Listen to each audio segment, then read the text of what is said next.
Semana passada eu ministrei uma palavra aqui e eu disse que o Espírito Santo ministrou ao meu coração a partir do início do texto, que diz: e desde então. Hoje nós vamos seguir na mesma linha. Mateus capítulo 16, verso 21.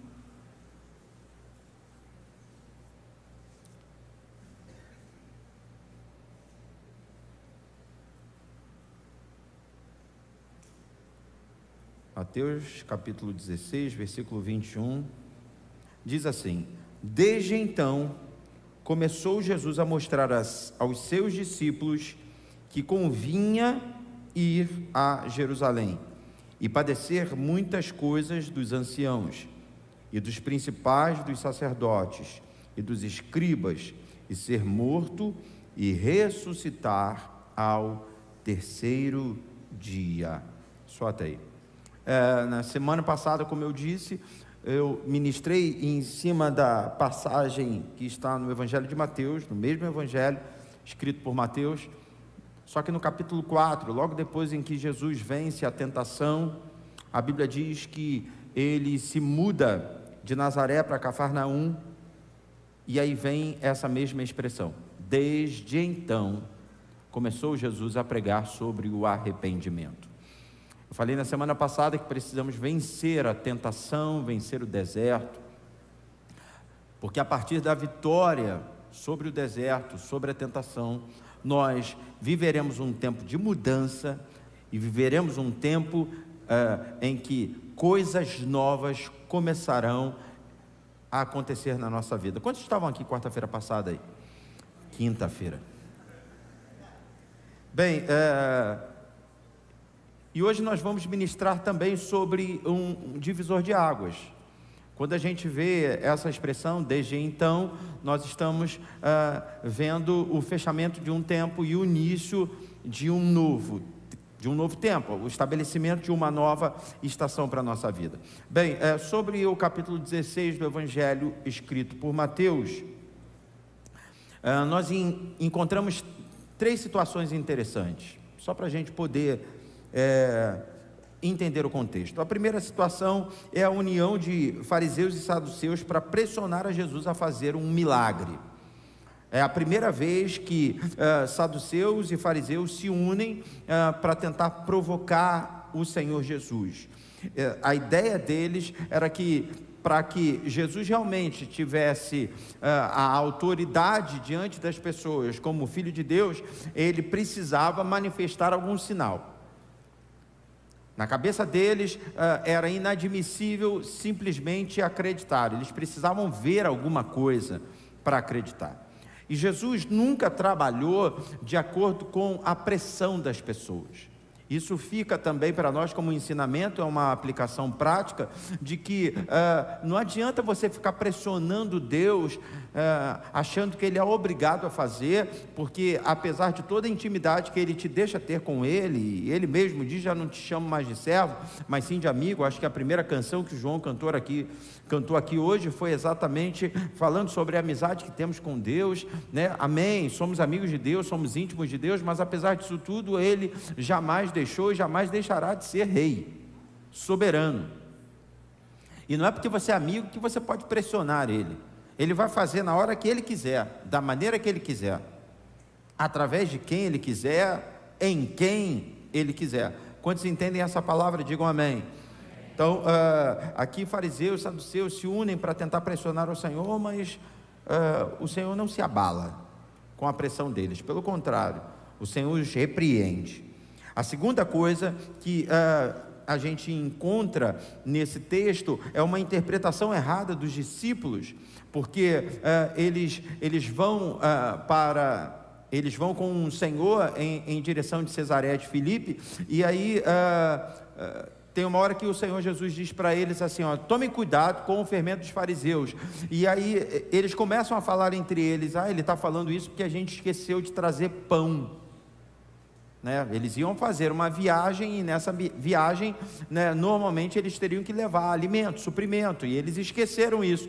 E aí, dentro dessa realidade, desse esquecimento, o Senhor vira para eles e diz: olha, tomem cuidado com o fermento dos fariseus. Aí fermento, o pão, ele está falando isso porque a gente esqueceu o pão. E aí Jesus percebe que eles estão cochichando, diz assim: eu não estou falando nada disso, tem nada a ver com alimento, tem nada a ver com pão, até porque multiplicar pães e peixes era uma especialidade do Senhor. Ele diz: eu estou falando isso sobre a doutrina, sobre a influência dos fariseus sobre a vida de vocês. A aplicação prática para nós é que nós somos cercados por pessoas que tentam o tempo todo nos bombardear para desviar o nosso caminho, nos fazendo viver segundo o pensamento deles. Pessoas que tentam nos influenciar e que muitas das vezes nos afastam do que Deus tem para a nossa vida. Paulo escreve aos Romanos no capítulo 12 e deixa isso muito claro, né? Rogo-vos, pois, irmãos, pela compaixão de Deus, que apresenteis os vossos corpos como sacrifício vivo, santo e agradável, que é o vosso culto racional, e não vos conformeis com este mundo, com esse tempo, com esse século. Vai depender da versão, né? Diz: não vos conformeis, mas transformai-vos pela renovação da vossa mente, para que experimenteis a boa, perfeita e agradável vontade de Deus. Ou seja, não são as pessoas que nos influenciam, nós é que influenciamos as pessoas para que assim a gente experimente a boa, perfeita e agradável vontade de Deus. Por exemplo, ontem eu fui ministrar na comunidade da Zona Norte, e antes de eu pregar, o pastor Márcio, no período da oferta, ele leu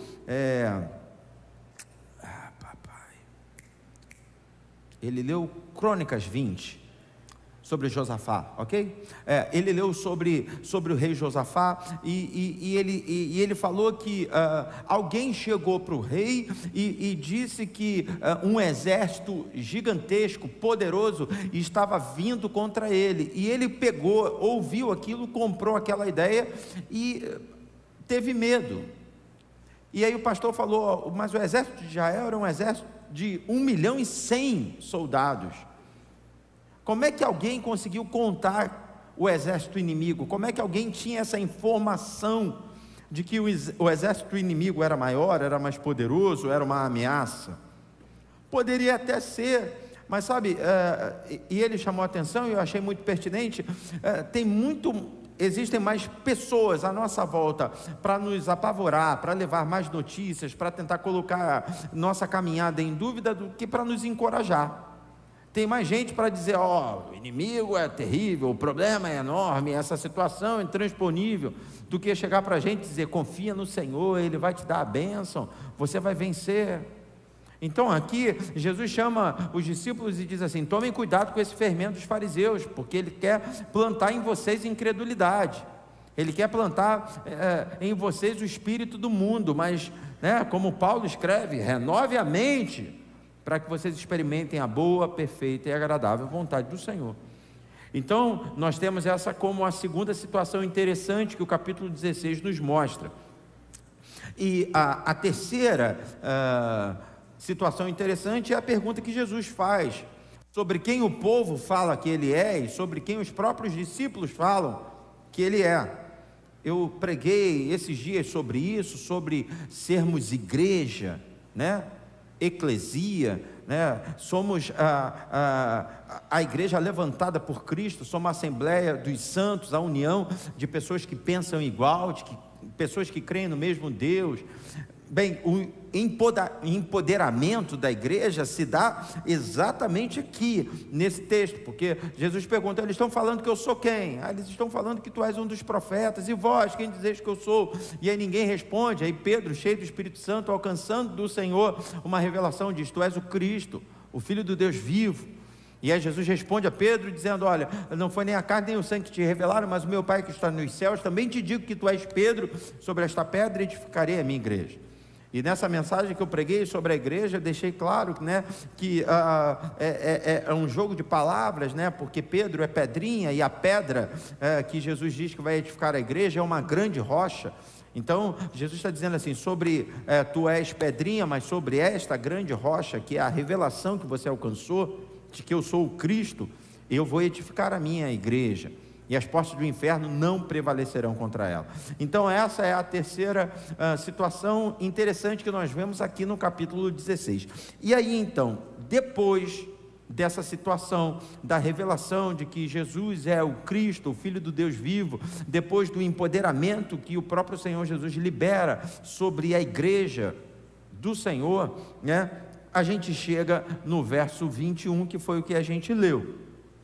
Desde então, ou seja, depois da revelação, depois que Cristo empodera a igreja, depois que ele diz como a igreja vai nascer e qual é o alicerce dessa igreja, depois dessa situação, vem então um divisor de águas, vem o estabelecimento de um novo tempo.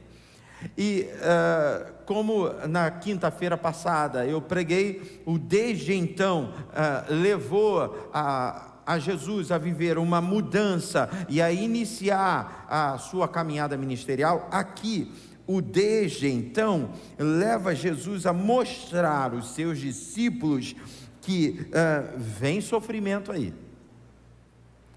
Bem, eu tenho certeza que diante dessa afirmação, muita gente já deve ter pensado: poxa, então a mensagem da semana passada é melhor, né, pastor? Eu prefiro viver o desde então da semana passada, porque o desde então da semana passada fala de um novo tempo, fala de mudança geográfica. Eu pregava na semana passada e eu dizia, né, que Deus iria nos tirar de um lugar de isolamento e nos levar para um lugar de conexões. Deus iria nos tirar de um lugar de falta de oportunidades e nos levar para um lugar de portas abertas. Quantos querem receber essa profecia de novo essa semana? Digam amém. Bem, mas a palavra de Deus para nós nessa noite é que quando nós alcançamos quem é o Senhor, e quando o Senhor nos revela quem nós somos, quando somos empoderados como a igreja do Senhor, como a noiva de Cristo, quando o Senhor libera sobre a nossa vida o seu poder, um novo tempo começa, uma página vira, e a primeira coisa que precisamos entender que vai vir são lutas. Eu não posso ser irresponsável e inconsequente e pregar só vitória para você, porque Jesus não pregou só vitória.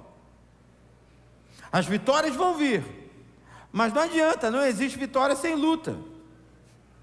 A aprovação vai vir, mas ninguém é aprovado sem ser provado. Existem pessoas que não conseguem visualizar a prova. Existem pessoas que não conseguem, na hora que desenham o seu amanhã, colocar no meio desse desenho o elemento sofrimento, luta, que quando de fato se deparam com o sofrimento, com a luta e com a prova, não estão preparados para enfrentar e, sobretudo, suportar.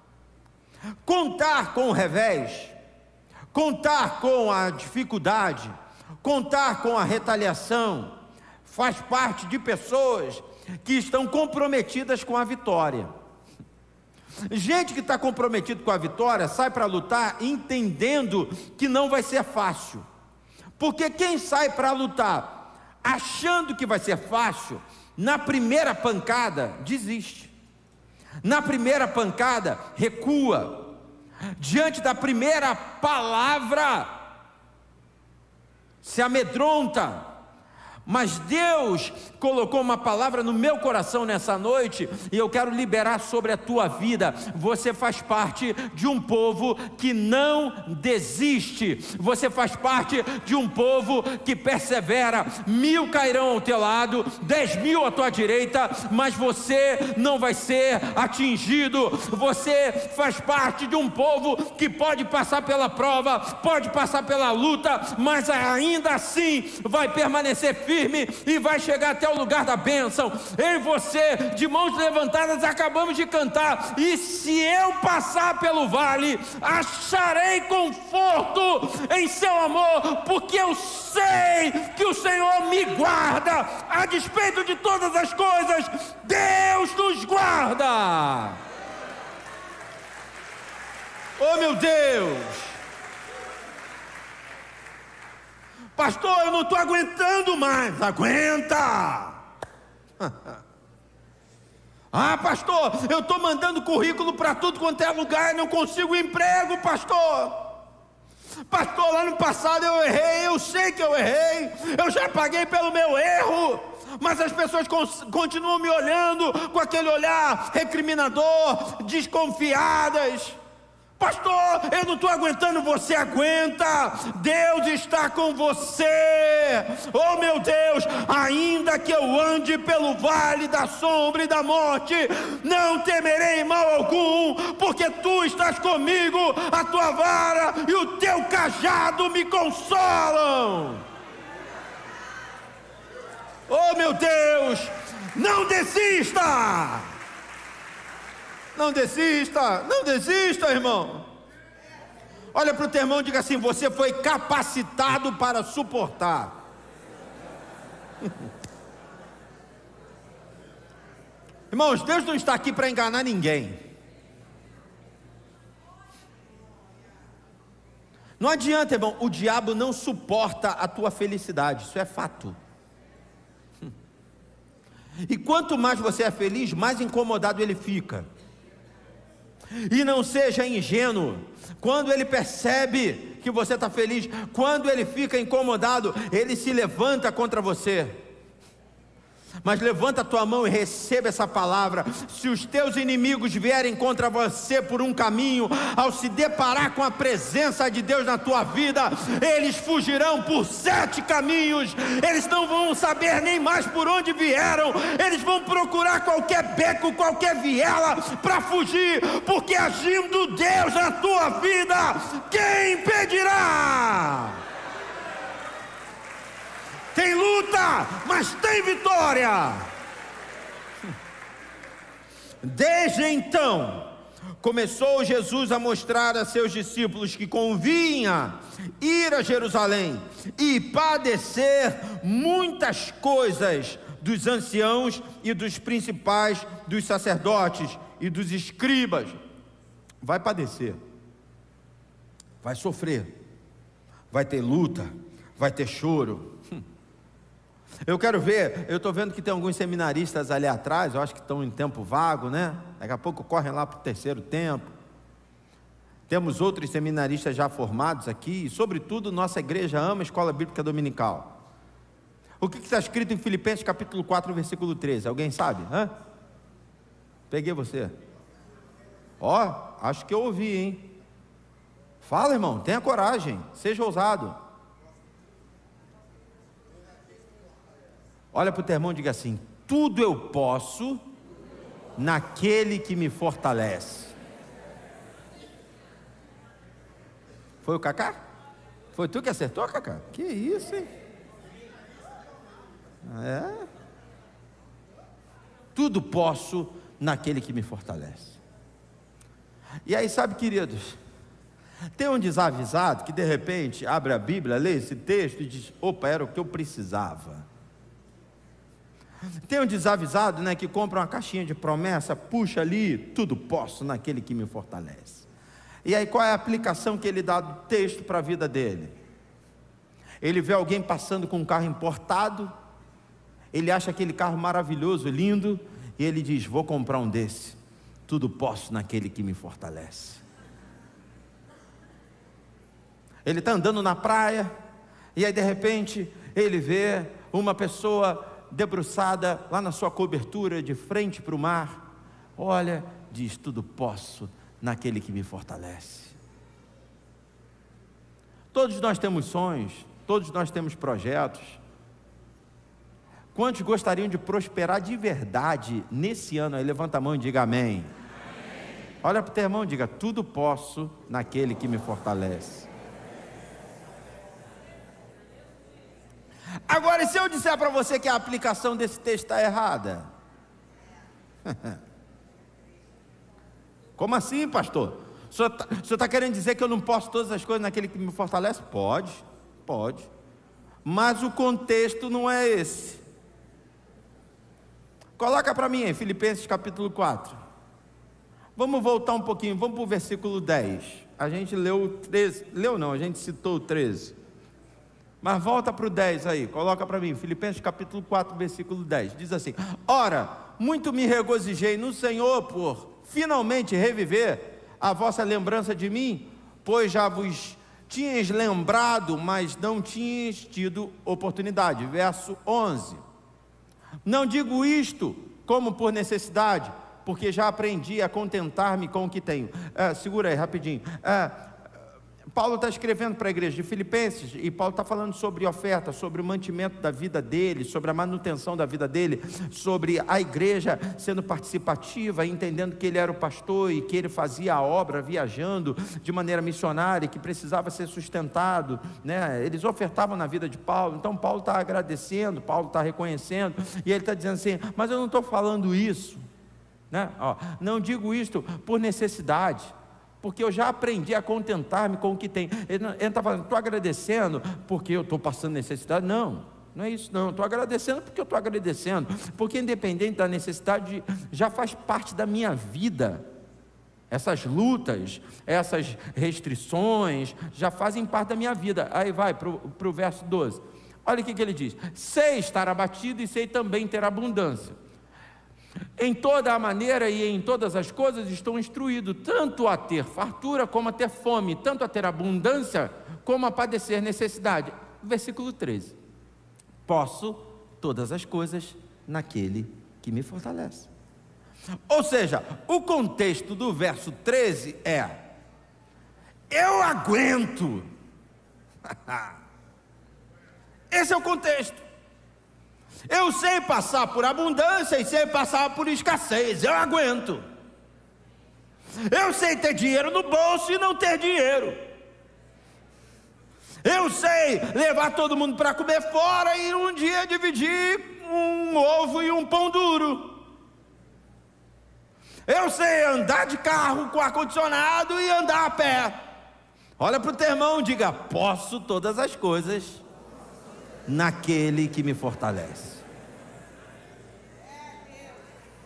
E é isso que deixa o diabo endemoniado. É isso que faz o ímpio, o incrédulo ficar meio louco das ideias. Como ele continua rindo sem ter dinheiro, como ele continua adorando passando dificuldade, como ele continua com as mãos levantadas mesmo no meio da prova. É porque ele entende a palavra: posso todas as coisas naquele que me fortalece. Porque se eu estiver nos altos céus, lá Deus está. Se eu estiver no abismo, lá Deus está. Se eu tiver comida, lá Deus está. Se eu não tiver comida, lá Deus está. E o Senhor é o meu pastor e Ele não me faltará. Oh meu Deus.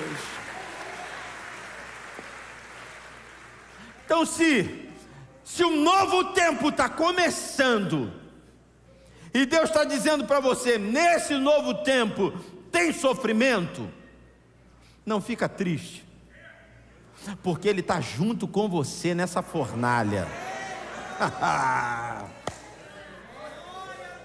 Depois em casa, para alimentar bem o teu espírito, tu leia Daniel e procure a história de Sadraque, Mesaque e Abidnego.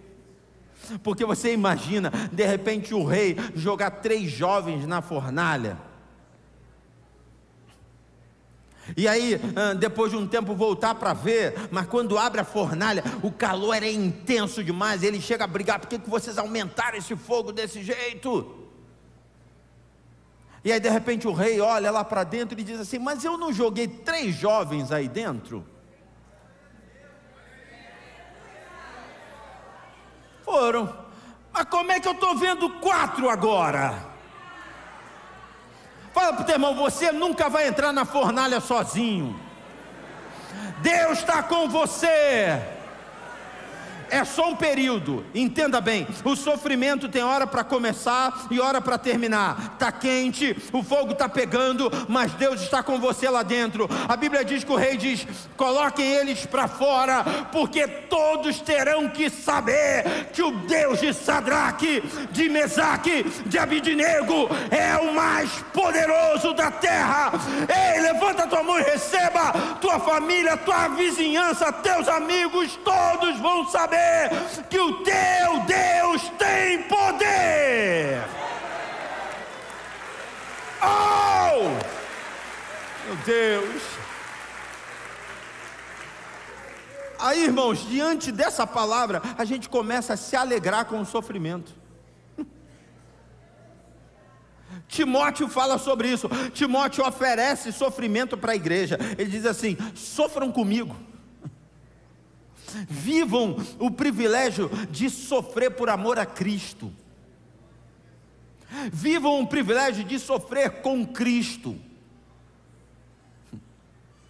Sabe por quê? Porque tem foco na glória. Eita! Oh, essa desceu. Olha para o teu irmão e diga: tem foco na glória.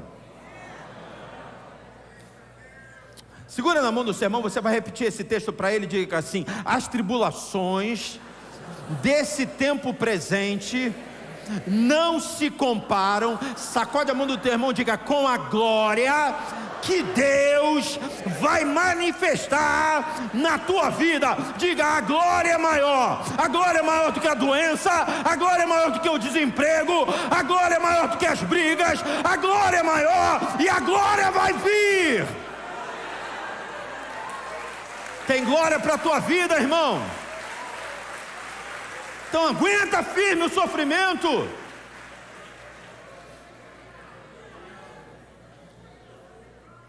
Desde então começou Jesus a mostrar aos seus discípulos que convinha ir a Jerusalém para padecer muitas coisas dos anciãos e dos principais dos sacerdotes e dos escribas e ser morto. Aí aperta. Aí aperta. Porque até o sofrimento, beleza, mas esse negócio de morrer. E se eu disser para você que existem sonhos na tua vida que precisam morrer para que outros vivam? E se eu disser para você que existem algumas coisas que precisam ser massacradas para serem reconstruídas? Entenda bem, só existe ressurreição se tiver Calvário. Todo mundo quer viver o milagre da ressurreição, mas para viver o milagre da ressurreição tem que morrer. Algumas coisas precisam ser sacrificadas, e quando elas são sacrificadas por amor a Cristo, elas geram ressurreição na nossa vida. Agora, Deus é tão tremendo, que no período em que nós vivemos a morte de determinadas coisas, os sinais nos acompanham. Você recebe essa palavra? Eu vou repetir para que você entenda e guarde. No período em que Deus permite que coisas na nossa vida sejam mortas, sinais nos acompanham.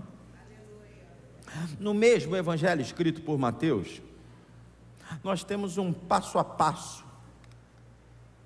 daquilo que acontece em torno de Jesus no período da morte. E eu quero ler com você esse passo a passo para a gente terminar a mensagem. Abra comigo aí, aliás, coloca no telão, Evangelho de Mateus capítulo 27, verso 50. Nós vamos ler e você vai entender, que parece que Deus não está vendo nada, mas Ele está vendo tudo. Vamos lá, ó. Mateus 27, 50 diz assim: e Jesus, clamando outra vez com grande voz, entregou o Espírito. Ou seja, aqui ele morre, certo? Jesus entregou o Espírito. A gente precisa dar um destaque aqui que ninguém tomou o Espírito do Senhor, Ele que entregou, certo? Porque nada nunca fugiu ao controle dele. Mas vamos lá, verso 51. E eis que o véu do templo se rasgou em dois, de alto a baixo, tremeu a terra e fenderam-se as pedras. Segura aí. Alguém rasgou esse véu aqui, irmão? Não, o texto diz assim: e eis que o véu se rasgou. Jesus entrega o Espírito, Jesus morre, e a primeira coisa que acontece é o véu se rasgando. E o véu não se rasga de baixo para cima, se rasga de cima para baixo. Eu já falei isso aqui na Nova Jerusalém, irmãos. Estudiosos comprovaram que o véu do templo media aproximadamente 12 centímetros de espessura. E eles fizeram um teste e pegaram um véu, um pano dessa grossura, e amarrou a ponta dele em 2 búfalos. E os búfalos, correndo em sentido contrário, não tiveram força para rasgar esse véu. Esse véu só poderia ser rasgado por alguém se alguém pegasse e passasse uma faca, uma serra embaixo. E aí você, depois que abre uma fenda, aí você vai puxando e você consegue rasgar. Só que Deus, ele é tão detalhista que ele não fez o véu rasgar de baixo para cima, fez rasgar de cima para baixo, para mandar um recado para todo mundo. Quem abriu o acesso à glória não foi o homem, fui eu. Então receba essa palavra sobre a tua vida. No momento em que algumas coisas morrem na nossa vida, no momento em que algumas coisas são sacrificadas por Deus na nossa vida, Deus abre o véu e nos dá acesso à sua glória. Receba em nome de Jesus. Vai ser um momento de mais intimidade que você vai ter com Deus. Você vai orar mais, você vai ouvir mais a voz de Deus, você vai adorar mais, você vai sentir mais a presença. Alguém vai olhar e vai dizer assim: está faltando pão, mas tem presença. Está faltando dinheiro, mas tem presença. Está faltando família à volta, mas tem presença. Ele vê Deus, ele ouve Deus, ele chora diante de Deus, ele sente Deus. Oh meu Deus, o véu vai se rasgar. Desde então, chega o momento da morte, chega o momento de livre acesso, irmão. Para quem não sabe, de repente, pastor, não estou entendendo nada dessa história de véu. Rapidinho, para você que é novo convertido, para você que não é crente. Lá atrás, nos dias de Moisés, Deus deu uma ordem para construir um tabernáculo e mandou colocar uma arca no lugar mais santo do tabernáculo. Era o Santo dos Santos. A glória de Deus se manifestava sobre a arca. Só podia entrar no Santo dos Santos o sacerdote. Ele entrava para orar e para entregar a adoração de todo o povo. Mas para entrar, ele precisava passar além do véu. Quando Jesus morre na cruz do Calvário, ele rasga o véu, ele manda um recado: agora não é só o sacerdote, é quem me buscar. Mas tem que ter sacrifício, tem que ter morte. Se você vem à igreja e não entende por que você não consegue sentir Deus, está faltando matar alguma coisa, está faltando sacrificar alguma coisa. Mas vamos embora, que a gente já está com a hora avançada. Eu parei aonde? Eu parei no verso 51, bote 52, por favor. E abriram-se os sepulcros, e muitos corpos de santos que dormiam foram. Você morre, mas Deus vai começar a dar sinal de vida à sua volta. Algumas coisas morrem, mas Deus vai começar a dar um monte de sinal de vida à sua volta. Sabe, a vida financeira parece que está morta, porque Deus está trabalhando nela, mas a família nunca vai estar tão unida, ou nunca esteve tão unida como vai ficar nesse tempo. De repente, você está uma luta dentro de casa, só Deus sabe, mas você não perde a conexão com o Senhor. Vai ser um momento que o teu ministério vai evoluir de uma maneira extraordinária. É Deus dizendo assim, ó, tem morte aqui, mas entenda, eu não perdi o controle. Olha a vida aí à sua volta. Irmão, se isso aqui não aponta para a ressurreição de Cristo, eu não sei o que aponta. Jesus morre da vida. Ele morre e a vida começa a acontecer à sua volta. Você vai entender isso, você vai lembrar dessa mensagem, você vai sacrificar determinadas coisas e de repente portas vão começar a se abrir. Você vai, meu Deus, mas essa porta estava travada. Mas você precisava matar isso aqui, você precisava entregar isso aqui, você precisava perder isso aqui. Não se espante se algumas coisas forem tiradas de você nos próximos dias. Não se espante. Quando você perceber essas coisas escorrendo entre os teus dedos, comece a dar glória a Deus, porque Deus já está trabalhando com a substituição. Deus já está trabalhando com o aperfeiçoamento. Olha para o teu irmão e diga assim: só vai sair aquilo que não presta.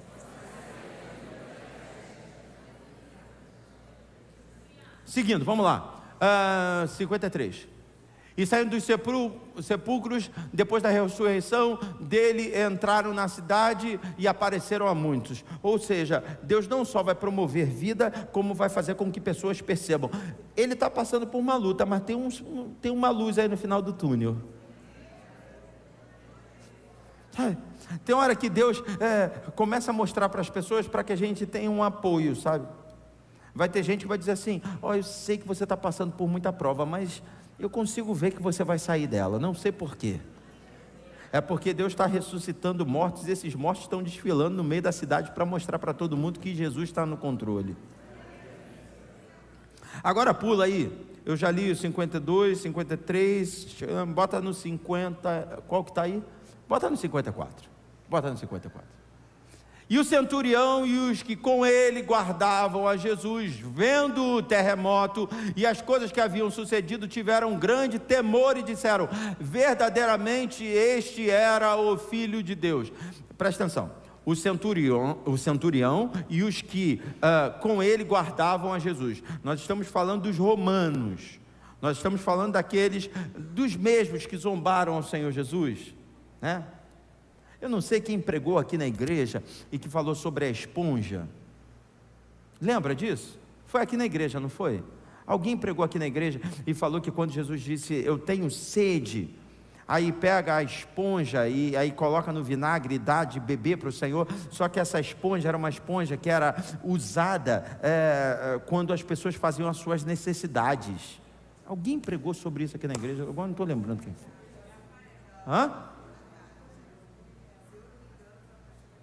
Eu não lembro bem, mas foi Eliel, pastor Eliel, acho que foi, alguém pregou. O fato é, os mesmos que pegaram aquela esponja nojenta, mergulharam no vinagre e deram para beber, para caçoar de Jesus. Agora, quando Jesus morre e escurece tudo e tem um terremoto, o texto diz que eles tiveram grande temor e disseram: verdadeiramente este era o Filho de Deus. Pergunta para o teu irmão, entendeu? Pergunta para ele, entendeu? Explica para ele, diga assim: os mesmos que te zoam, vou usar o termo popular, os mesmos que riem de você, vão ter que declarar: verdadeiramente o Deus dele é poderoso. Se preocupa não, vão mudar de opinião. Na hora que você estiver sacrificando, morto, alguém vai dizer: não, mas o Deus dele é poderoso, o Deus dele tem poder. Por quê? Porque teve um terremoto, Deus começa a liberar sinais. Lembra que eu disse para você, no momento da tua morte os sinais vão te acompanhar? 57, nós vamos ler só mais alguns versículos e a gente fecha. 57, e vinda já à tarde, chegou um homem rico de Arimateia, por nome José, que também era discípulo de Jesus. Ele era o que, irmãos? Era discípulo, mas só depois que Jesus morre é que ele chega perto. Pergunta de novo para o teu irmão, entendeu? Porque tem gente que te acompanha de longe, como se tu fosse novela.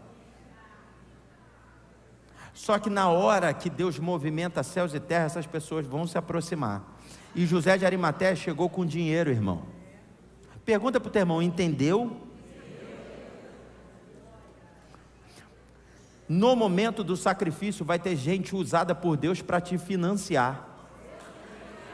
Isso que eu estou falando é da boca para fora não, eu estou profetizando. Se prepare, no momento em que você se sacrificar, se santificar, matar aquilo que tem que ser matado, Deus vai levantar pessoas para te financiar, vai vir recursos de longe, de perto, aquilo que você precisar, Deus vai mover pessoas para trazer até as tuas mãos. Oh meu Deus! Eu entendo que talvez já tenha gente aqui falando assim: eu estou achando interessante essa história de morrer, hein? Estou começando. Verso 62. E no dia seguinte, que é o dia depois da preparação, reuniram-se os príncipes dos sacerdotes e os fariseus na casa de Pilatos. Verso 63. Dizendo: Senhor, lembramo-nos de que aquele enganador, estão falando de Jesus, Vivendo ainda disse: depois de 3 dias ressuscitarei. Verso 64. Manda, pois, que o sepulcro seja guardado com segurança até o 3º dia. Não se dê o caso que os seus discípulos vão de noite e os furtem. E o furtem, e digam ao povo: ressuscitou dos mortos. E assim o último erro será pior do que o primeiro. Olha só, presta atenção. Jesus diz assim: eu vou morrer, mas ao 3º dia eu vou ressuscitar. Jesus morre, e aí é colocado no sepulcro. Aí os demoniados dizem assim: vamos fortalecer a guarda, porque ele falou que vai ressuscitar. E eles ainda são incrédulos, eles não estão acreditando na ressurreição, mas eles estão pensando assim: vai que os discípulos vão até ele, né, vão lá no sepulcro e arrastam a pedra e roubam a Jesus e vão espalhar por aí que ele ressuscitou. Então nós vamos fortalecer a guarda, daqui ninguém sai. Pastor, qual é a aplicação dessa palavra? Você começa a sacrificar, e aí você vai mantendo um propósito de santidade, santificação, você vai vivendo por amor a Cristo. Não pense você que o diabo vai ficar batendo palma, não. Quando você estiver chegando perto da tua vitória, o diabo vai intensificar a guarda. Ele vai começar a gritar assim: daqui ninguém passa. Ele está achando que ele vai ganhar, não vai ganhar não. Ele está achando que ele vai vencer, não vai vencer não. Tem gente que menospreza o ataque do diabo, e aí é por isso que nada e morre na praia, porque às vezes o diabo só te ataca na praia. Mas por quê, pastor? Porque ele te pega cansado. A Bíblia diz que Davi, ele vai para uma guerra, e o texto diz assim: de tanto lutar, Davi se cansou. Ou seja, o guerreiro Davi, ele projeta mal a duração da guerra, e aí ele lança o seu esforço todo durante um tempo, e de tanto se esforçar, de tanto lutar, ele acaba se cansando. Aí ele se cansa. Aí o texto diz que nessa hora aparece um gigante. Até agora só tinha gente da mesma altura, mas nessa hora que ele se cansa, aparece um gigante com uma espada nova na mão. Eu não sei se você entende isso, mas o diabo, ele não vai te atacar quando você está descansado, ele vai esperar você se cansar para ele se levantar. Só que se você está preparado para isso, se você já entende que essa é a armadilha, você poupa energia, e mesmo que você esteja no último suor, a Bíblia também conta a história de valentes de Davi, e um deles lutou, até a espada grudar na mão dele. Você entende isso? Você está lutando, você não está aguentando mais, aí Deus faz a espada grudar na mão. Eu já preguei sobre isso aqui, eu fico imaginando, sabe, aquele cara já não tendo nem mais coordenação motora, mas a espada está grudada e ele está cortando todo mundo. Porque quando você não aguenta mais segurar a espada, Deus que vê o teu esforço faz ela grudar na tua mão. Me ajude a profetizar, olha para o teu irmão e diga assim: desarmado você não vai ficar nunca. Se você estiver ligado com Deus, desarmado você não fica nunca. O texto nos mostra que no final o diabo intensificou a peleja. Mas deixa ele intensificar, ele vai cair por terra. Quantos podem pisar na cabeça do diabo aí como um ato profético? Pensa aí no teu espírito, ele está debaixo do meu pé. Para a gente fechar a mensagem, vira aí para mim, para o capítulo seguinte, capítulo 28, bota verso 1 e 2. Oh meu Deus, aleluia. E no fim do sábado, quando já despontava o primeiro dia da semana, Maria Madalena e a outra Maria foram ver o sepulcro, verso 2. E eis que houve um grande terremoto. Pergunta para o teu irmão: está ligado aí, irmão? Diga para ele: vai acontecer, hein? Você passa por um período de sofrimento, mas vai acontecer, hein? Oh meu Deus, porque um anjo do Senhor descendo do céu chegou, removendo a pedra e se sentou sobre ela, mandando um recado para todo mundo: tudo está no controle do Eterno. A Bíblia diz que João, Pedro foram até o sepulcro, procuraram e não encontraram, porque aquele que estava morto ressuscitou. Oh Eu profetizo ressurreição sobre a tua vida. Vai ter um período de sacrifício, de luta, de dor, mas a glória da segunda casa será maior do que a da primeira. Oh, fica de pé, fica de pé.